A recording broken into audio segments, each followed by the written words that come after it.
You know, I don't usually do this, but this story is just too funny not to share, bro. My name is Cody Johnstone, and this is my story. So I met this girl, right? Yeah, a girl. I know. It's always about a girl. But this specific individual, now let me just say, this is not a romance story. No. This is more like a horror movie, but without the movie. I forgot to record it. No, I'm not like that. But this fucking girl, bro. Now, let me just say, this was supposed to be a one-night stand with zero shenanigans. And we also promised each other not to tell anybody about our goddamn business! And what does she do? Some female shit, that's what she did.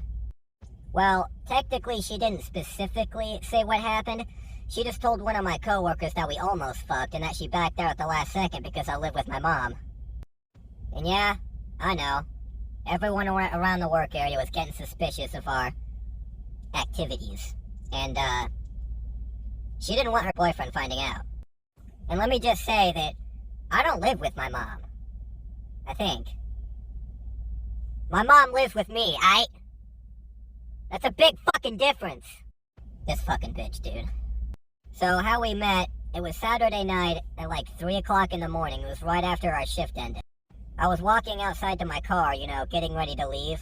And, you know, trying to keep my virginity. No, I'm not a virgin. But you get the point. Anyway, she's over there in the driver's seat of her car, slunched over. And then she calls me over there, which I thought was pretty weird because we never talked. So I went over there to see what this bitch wanted. First thing I noticed is she's got a beer in one hand and was wishing she had a dick in the other. She looks at me up and down and she goes, "You know, I think you're really attractive. I'm serious." Continue. Like, I don't know, I just can't stop checking you out.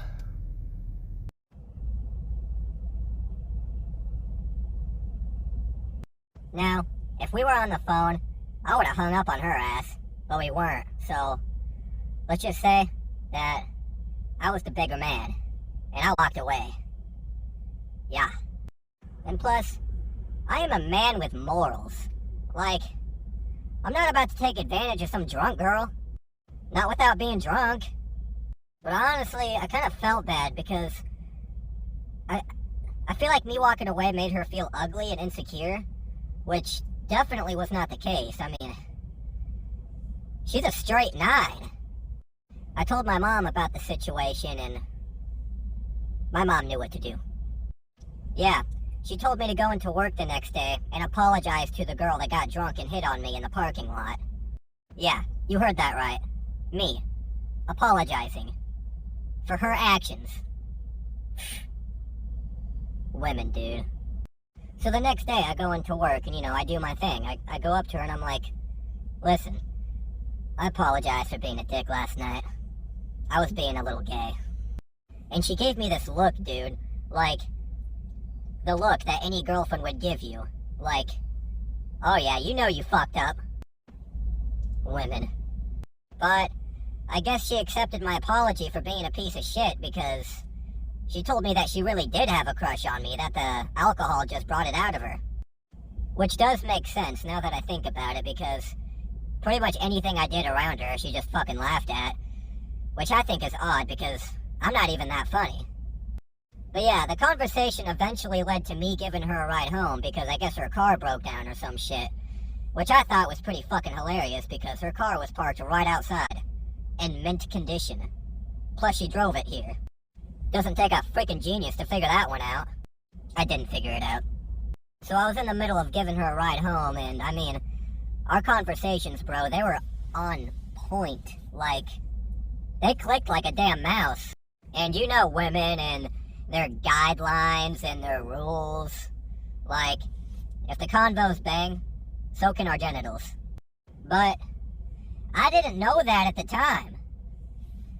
I was innocent.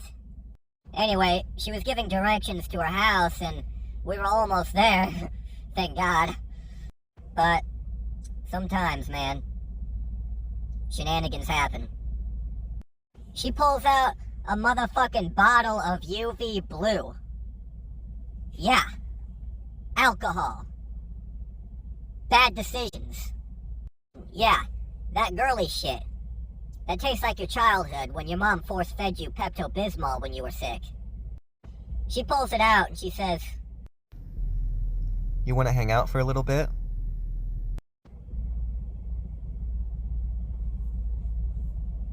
yeah. So I pull over to the side of the road, you know, something residential, where she can't rape me. And I hate to admit this, but I was pretty fucked up off of Pepto at this point. And she knew that.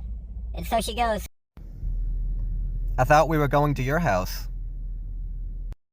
and that got me fucking excited because I just explained the 90-hour Skyrim plot to her in just 30 minutes and thought she wanted to know more about it and see my video game collection for herself. Now, keep in mind, I'm kind of stupid. Plus, I'm drunk, so... So, I drive back to my house, carefully. I'm not too drunk to be a reckless driver, but... I'm up there. Now, I know what you're thinking. You can't drive drunk, it's bad. People will get hurt. Fucking grow up. We all get buzzed and go for a drive once in a while. I think.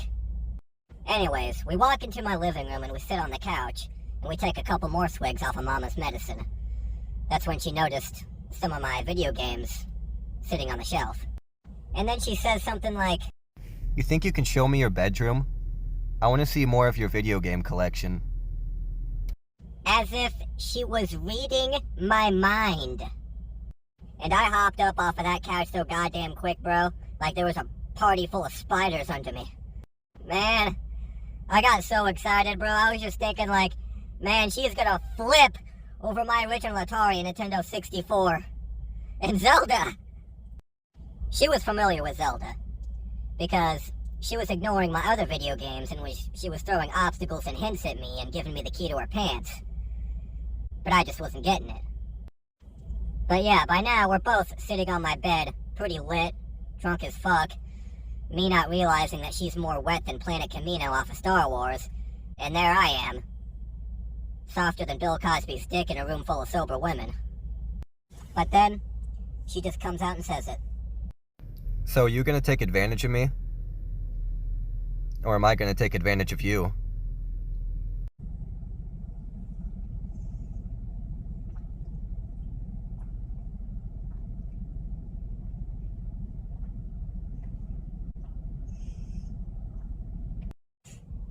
Let's do this. Oh yeah.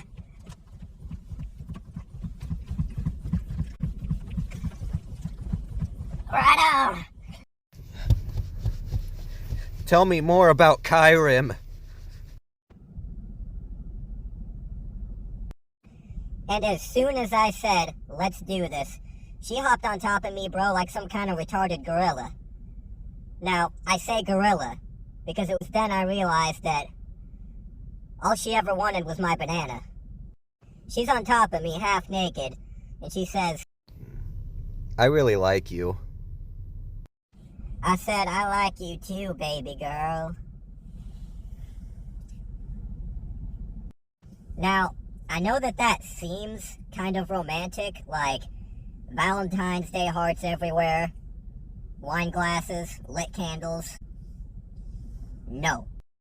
It was more like one of those heavy R videos. You only click on it because it looks hot, only to find out that it's at 720p with terrible acting and awkward missionary sex. I will admit one thing, though. She must have been pissed off at her boyfriend or something, like he must have cheated, I don't know what went down, but she could give head. I could feel the revenge in her mouth. But don't let that whole description fool you. She told me I was the best she ever had. All 10 seconds of it.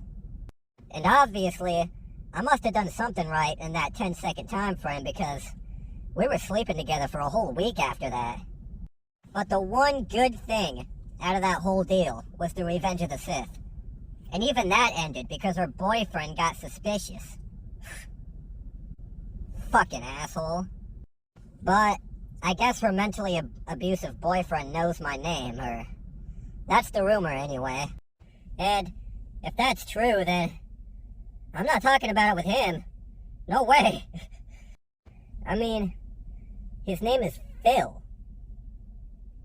Phil! Philip. Such a dumbass white boy name. Fucking waste of my time. But if he addresses the situation to me, I don't know what's gonna happen, bro. I'm kind of a pussy, but I got a big mouth, so I'll probably just be like, listen, bro. I'm not really a fighter. I'm more of a lover. Just ask your girlfriend. I stuck my toe up her butt and called it a toe jam. I spread her legs apart and ate the good stuff in the middle like a double stuffed Oreo. And honestly, Phil, I thought it was Thanksgiving, because I stuffed her like a turkey. She told me she loved me. She don't play video games, Phil, but she definitely be playing games. I nicknamed her Cinderella because she loves balls. We did anal one time, and it made her whole week. Dear Phil, if you're watching this, just know, I'm a quick thinker. So if you try to get violent or try to hit me, well, I could think about 10 different military tactics to use before your fist even makes contact. 10 different ways to run away. So yeah, I'm probably gonna need some extra money, guys. Pay for my medical bill. For when he's done with me. Send help. But like, I don't even know why these situations keep happening to me. Like, I'm the quiet kid. I don't talk to people. Like, at all. But if you're looking for somebody to blame, let's not forget that my wonderful mother was the one that told me to apologize to girl in the first place. This is her fault. Moral of the story is, don't sleep with your coworkers, man. Bad decisions.